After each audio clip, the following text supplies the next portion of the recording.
This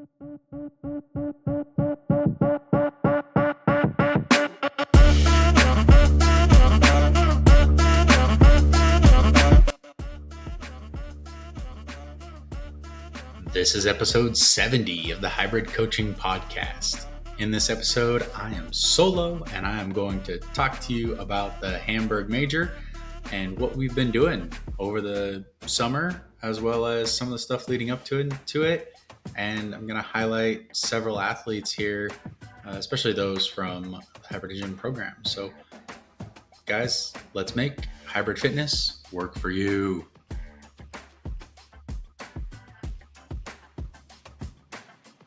How's it going today, everyone? This is going to be an Anthony-only episode. So it might be a little bit shorter, but it's just going to be me talking to you about some of the stuff we got on this week and today. JK, we were unable to connect. He's got a lot going on this week. It's obviously race week and don't want to disrupt his flow.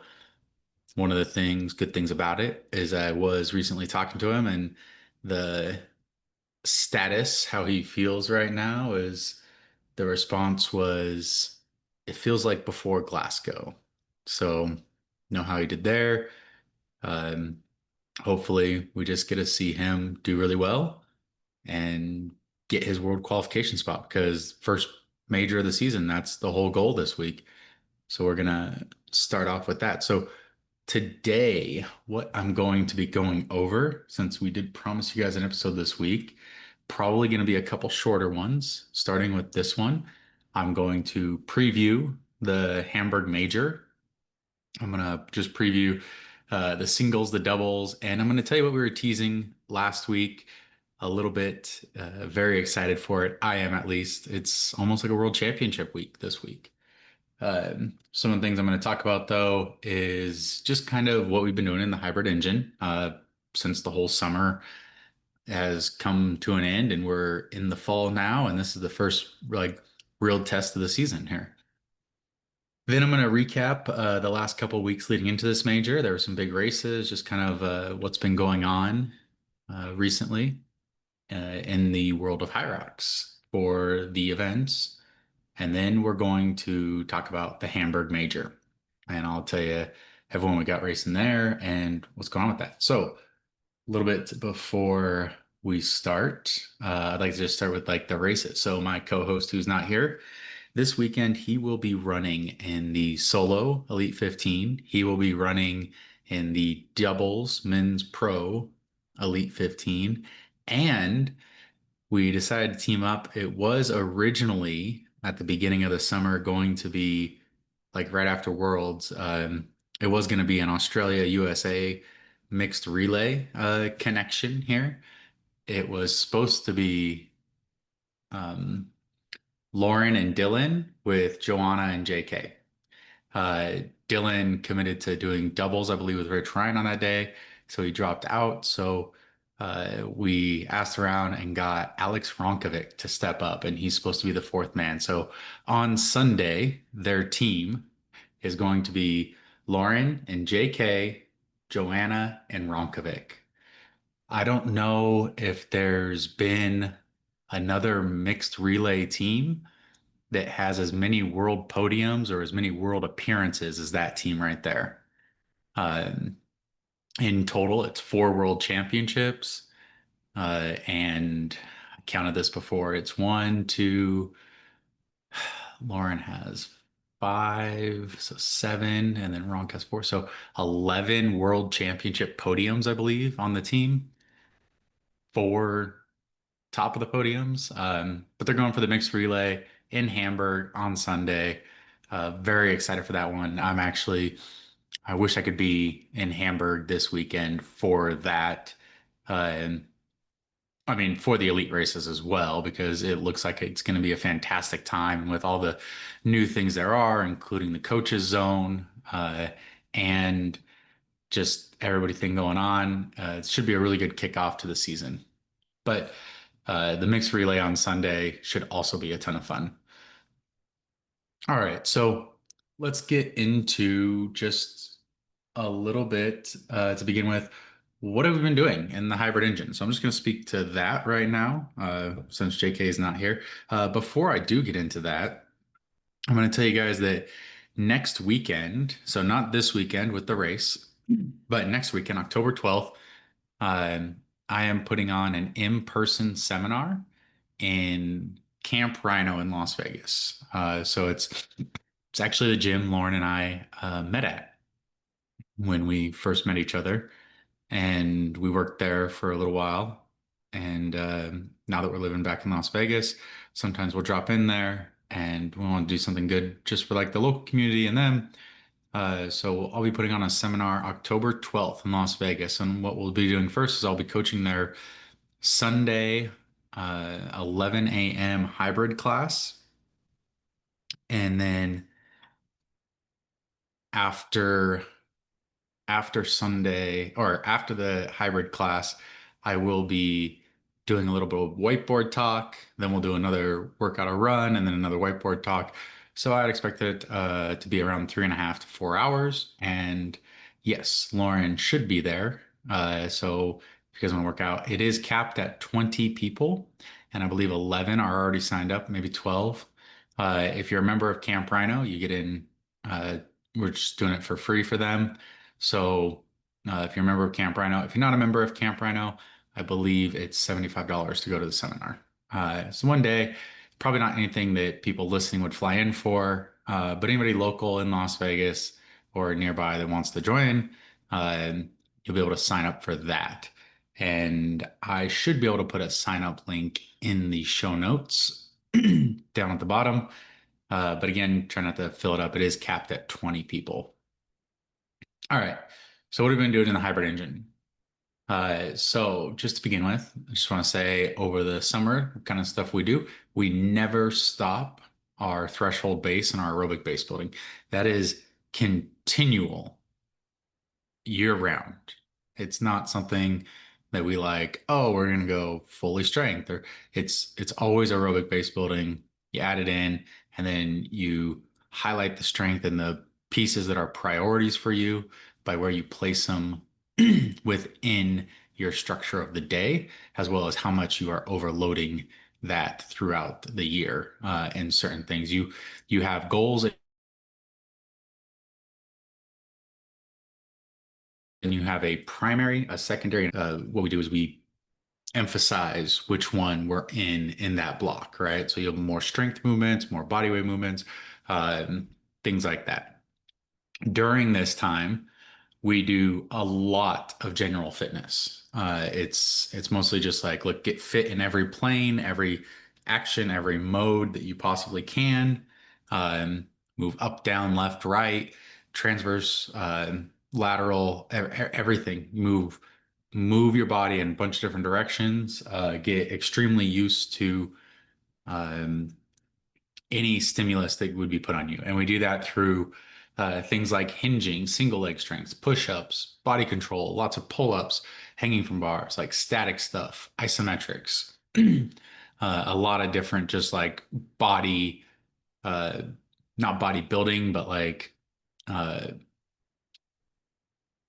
activating the small muscle groups, activating your stabilizers, everything all around the body. Get healthy, keep moving, aerobic base, strengthen every little tendon, little ligament, everything like that.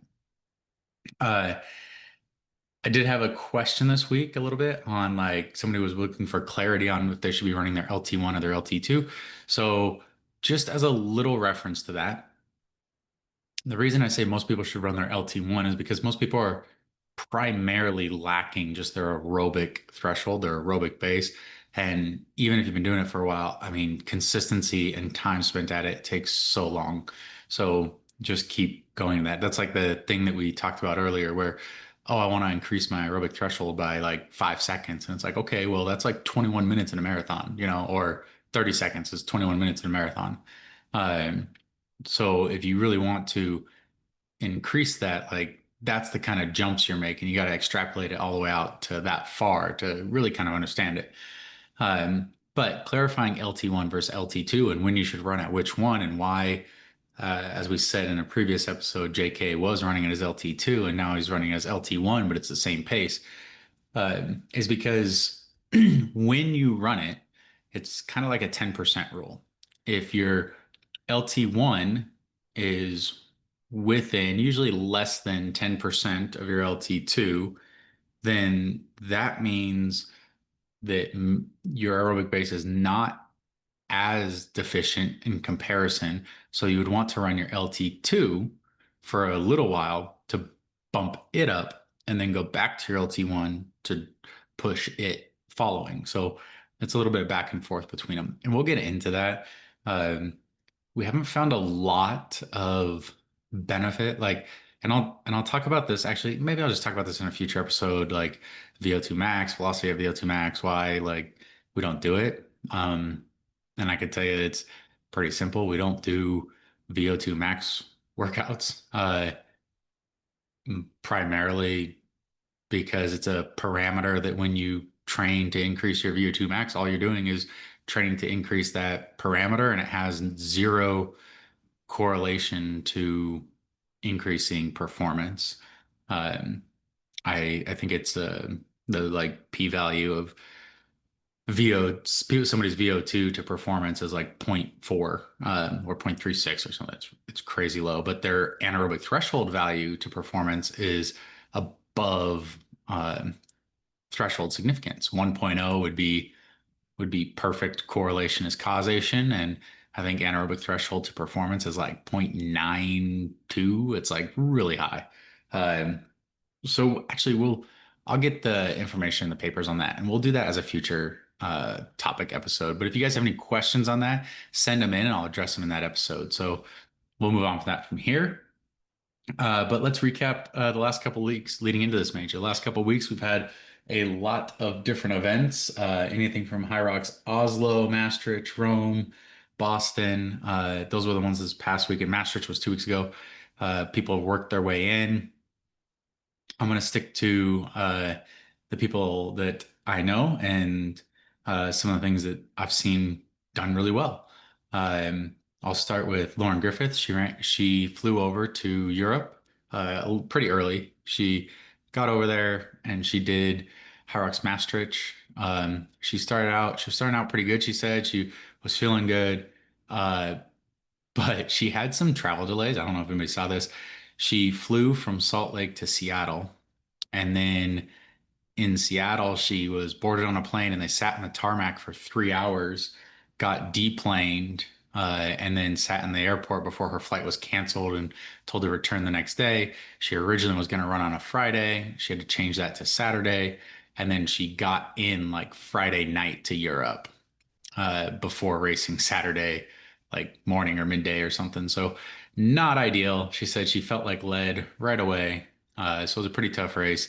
And she just kept telling herself one more station until finally it was just that feeling of illness. So she pulled out of Maastricht, but she still will be running in the pro doubles with my Lauren Weeks in Hamburg. So they're going for just their qualifying spot in that race. Uh, Lauren Griffith did have some injury stuff that I believe she talked about it after Worlds, but back in November of 2024, she had torn a labrum in her hip.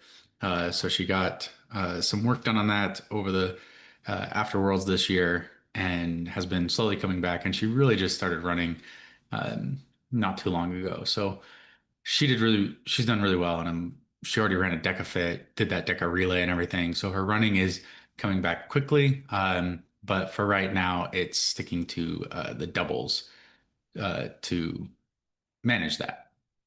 All right, going on. I have a lot, well, a lot. I have like 3 or 4 athletes that are in that 16 to 40 range on the Elite 15 list. So it's always good to see them get their opportunities and their chances.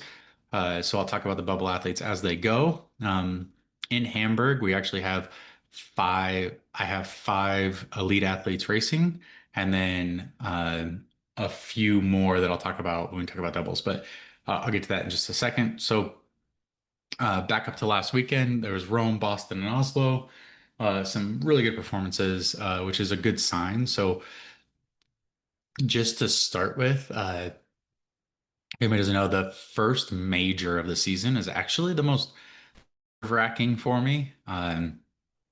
It's always the one that I get most anxious for, even more kind of so than Worlds. And the reason being is that like you see everybody training over the summer and everybody's looking good. Like, man, they're doing good things. They post up, all their highlights and their wins, and it always looks good. So you don't really know where anybody is. And you're thinking, man, they're getting better. They're getting better.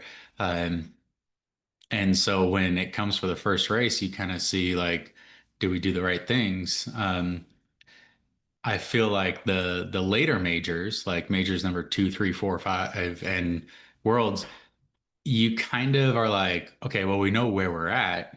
We have done this. Now we're going to see where we're going to get better from. So you kind of evolve through the season of like, okay, improve here, improve here. Usually, like major number three, major number four is kind of like you're testing what you're gonna, your final test of what you want to do for worlds. You're like, have the things that you've adjusted worked, and then you have your worlds build.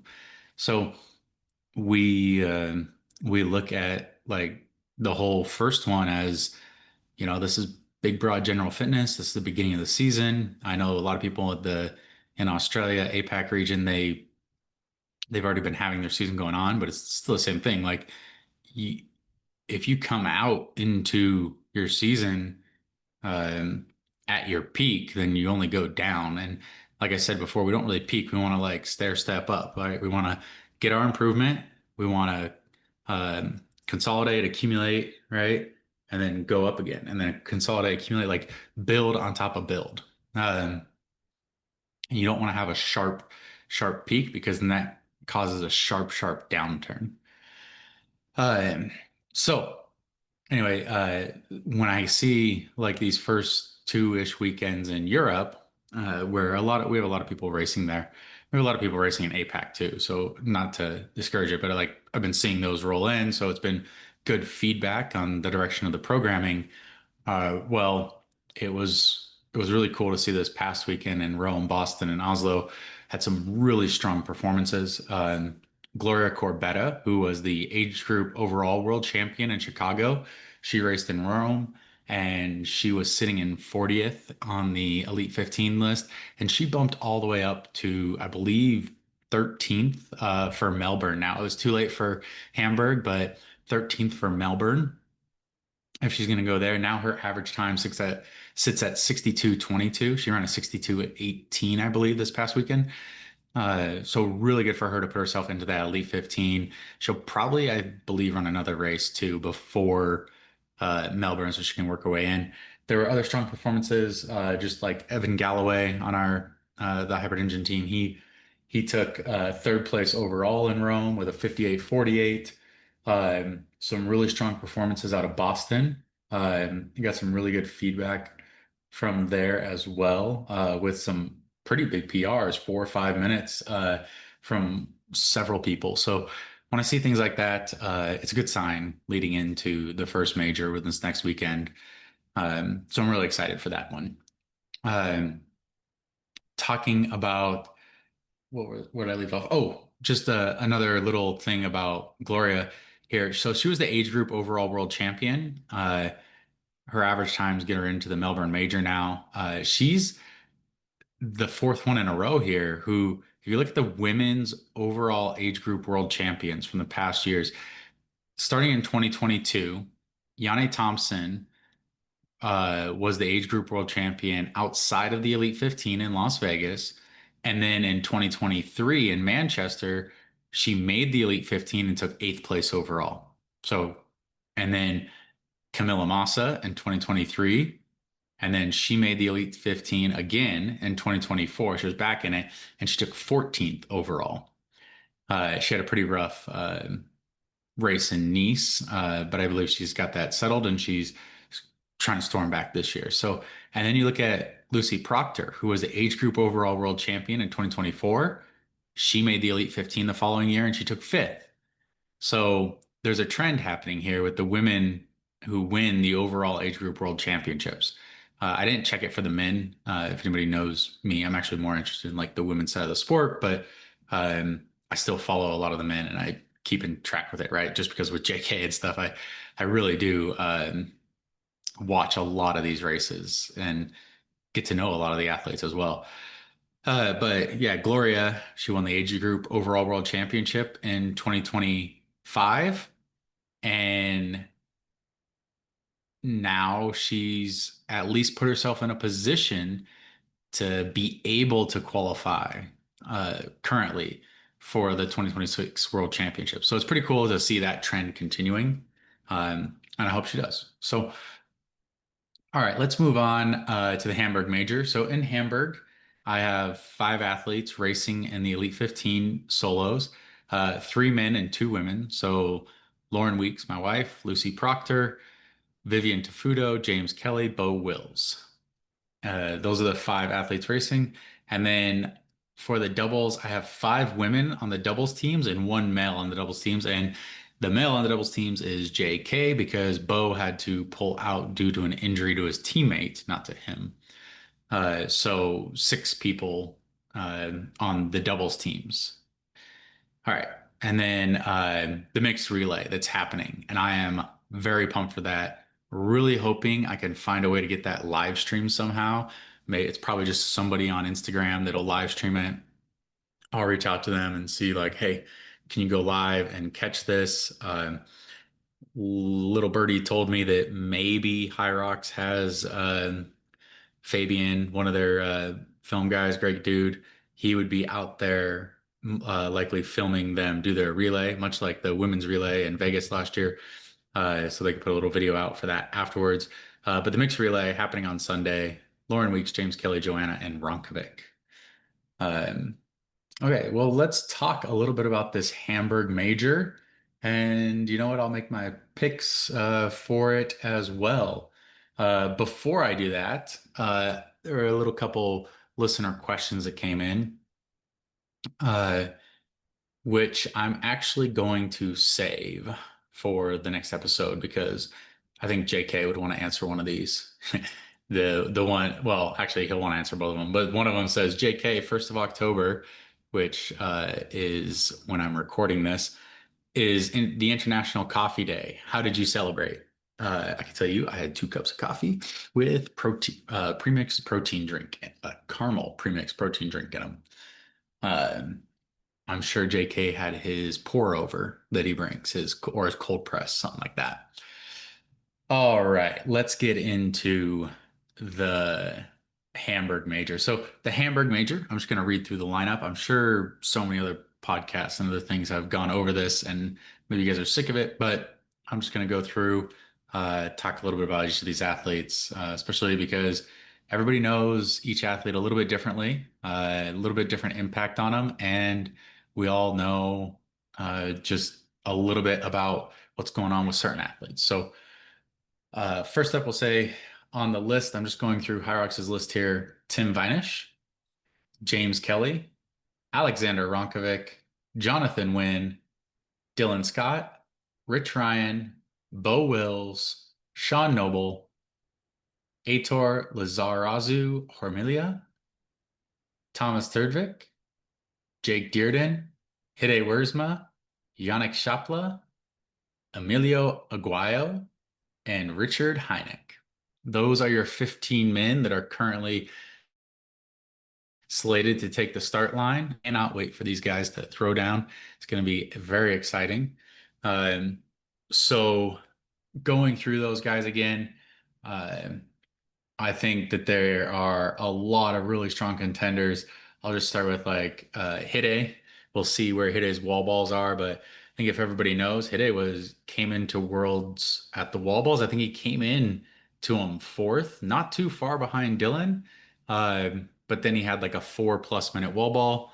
JK went unbroken and ended up passing him, but not quite catching Dylan. Um, if I was to say, I think some of the heaviest hitters in this field, Hide's there. We just don't know where his wall balls are. Like it's such a good lineup. There's so many men here that could actually podium. I think just honest, strong podium contentions are going to be obviously JK, Bo Wills, Tim Vinish, Alexander Ronkovic, Dylan Scott. I think Hide. Um, some really strong, like I could see these guys being on the podium. Um, so you never know where guys are at and how their summers went, but we're gonna step out strong. So we'll see where it starts. I think if Sean Noble can have a good, like, clean race, I think he definitely has the ability to get there. Uh, I think Dylan, we've honestly like Dylan, I think performs way better in the States than anywhere else. I haven't seen him travel well, but I'm waiting. I'm waiting for the time because he's going to put it together, right? So I think Dylan's a great top three there. I believe that the you can't discount obviously Tim Vinish or Alexander Ronkovic.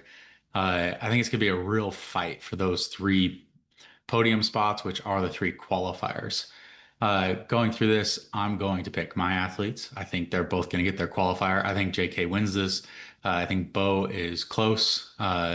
Maybe Bo can catch him here. That'd be great for both of them. I think both JK and Bo end up on the podium. And I think that third spot, having a really tough time picking between Tim, Ronk, and Dylan.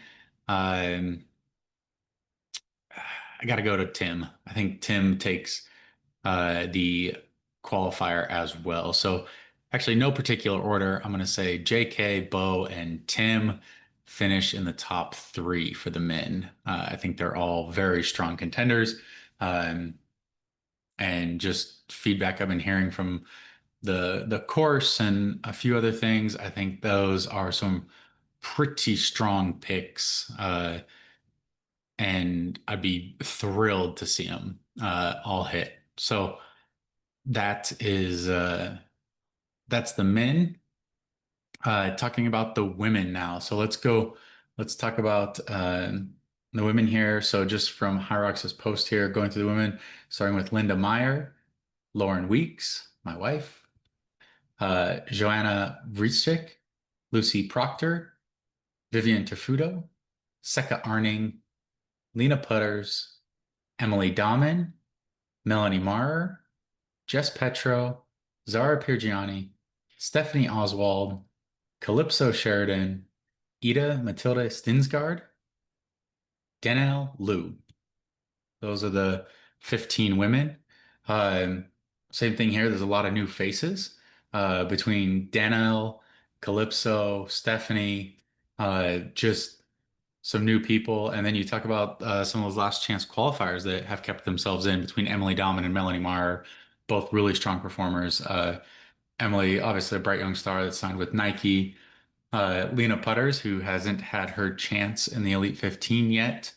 In the last race, I believe we saw her in was Barcelona, where she started out really hot and led, but then ended up fading back in the field. So on the women's side, excited. I'm excited to see all these women race. I'm always pumped and thrilled. Wish I could be there every single time for Lauren. I would. Um, it's just fantastic. I love watching her race, and I think she just really does a good job out there in terms of performance. So I'd love to see her start the season strong. She had a good summer, and we'll see what happens. Obviously, you can't count out any of the young women. We still have like three or four women now that are 23 or younger versus like uh, the more seasoned veterans between like Lauren and Linda and Vivian. Sorry, Vivian, I'm going to count you up with the more seasoned veterans. You've been in the sport long enough. Um, so it's always interesting to see how these races play out. I think someone dangerous to watch is going to be Calypso Sheridan. I think she has a really high potential. Maybe not this race, but I think as the season progresses, she's going to be really firmly getting in there and maybe causing some upsets. So looking through this race, I'm gonna say my three women are the three women that I'm gonna pick for the top three because I definitely think it's possible for all of them to finish in the top three. And the reason I say that is last year we had three women finish in the top five. That was first, fourth, and fifth. I'd like to see that improve this year to one, two, and three. So it'd be great to see. So Lauren, Lucy Proctor, and Vivian Tafuto. Uh, Absolutely possible for all three of them to finish top three. And I'd love to see it. Obviously, Linda and Joanna are not going to let anybody go. Obviously, neither is Emily or some of these other women that we haven't seen race in the Elite 15 could cause some stirrups. But I think experience pays out here. And I think these women have had some really strong starts, and I would never pick against them. So I'll go with those three, and that's Lauren, Lucy, and Vivian. I know that all the athletes, I'm sure, have had strong summers.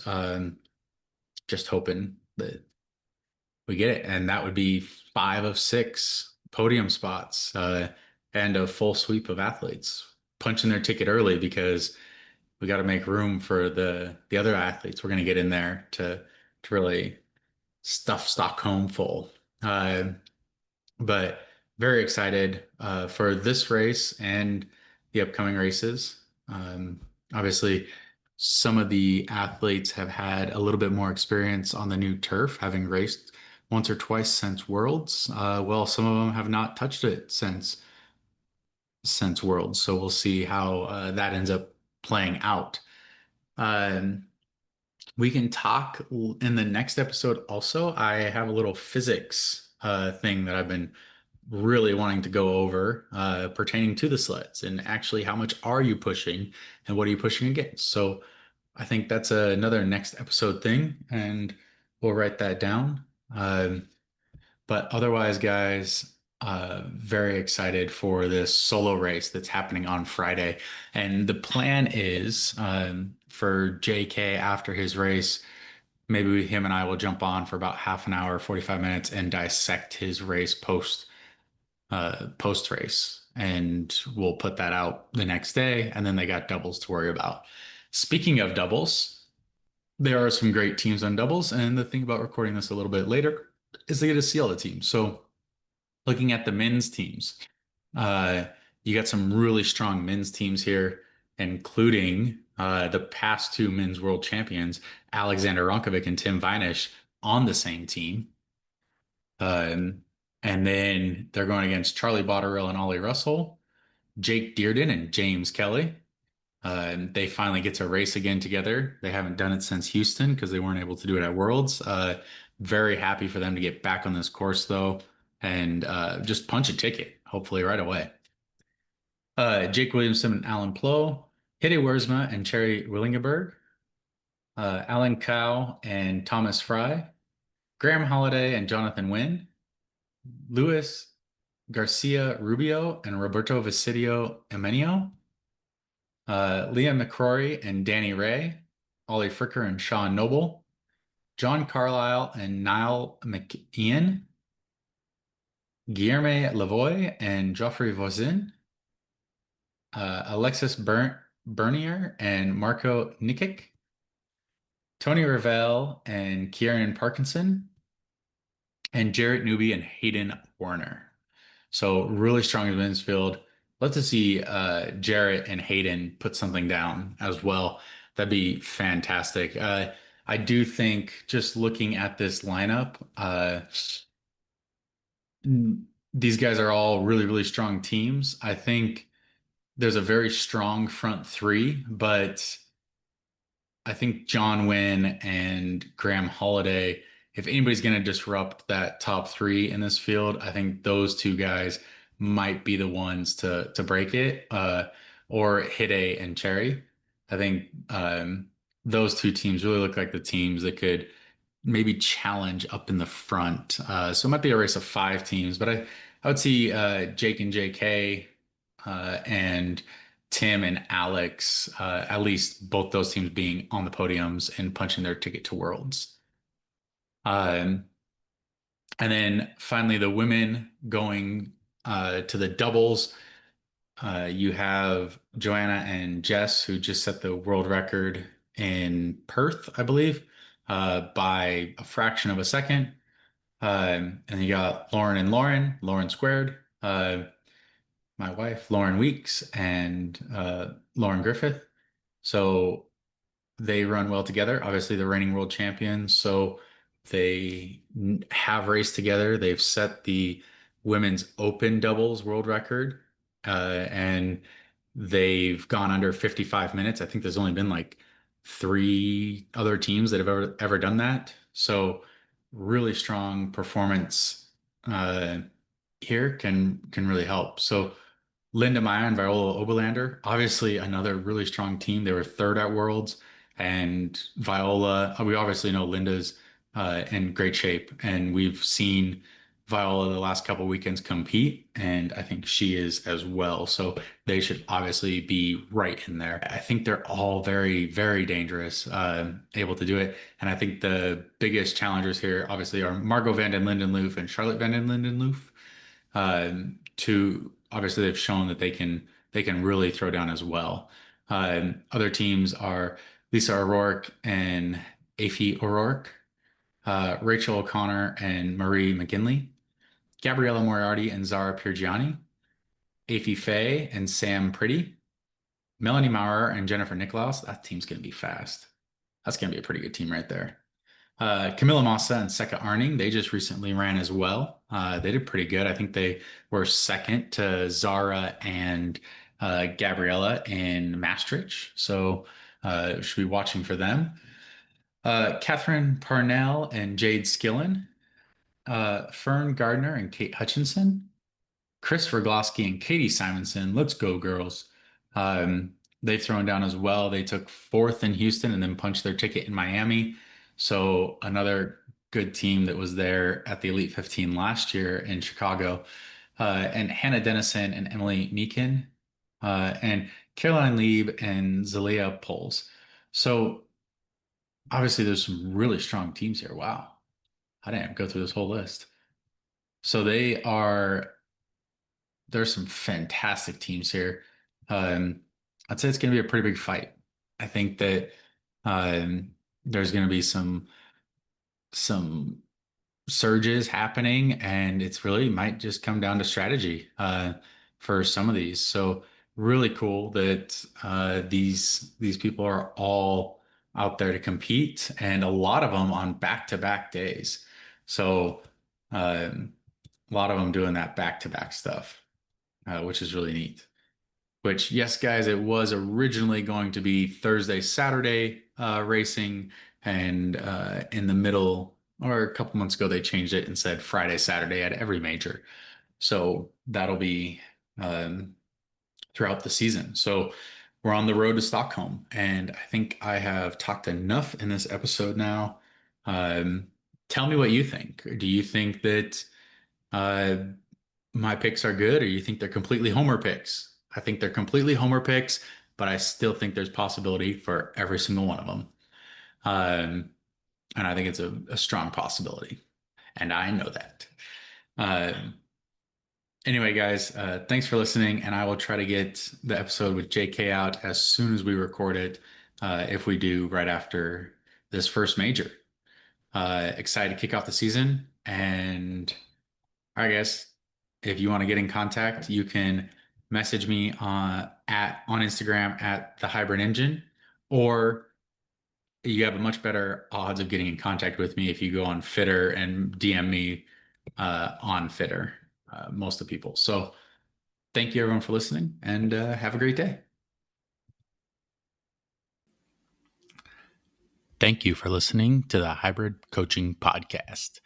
If you'd like to reach out and get in contact with us, you can email the Hybrid Coaching Podcast at gmail.com, or you can find us on Instagram, either at the Hybrid Engine or at jk.jameskelly. Thank you for listening. Have a great day.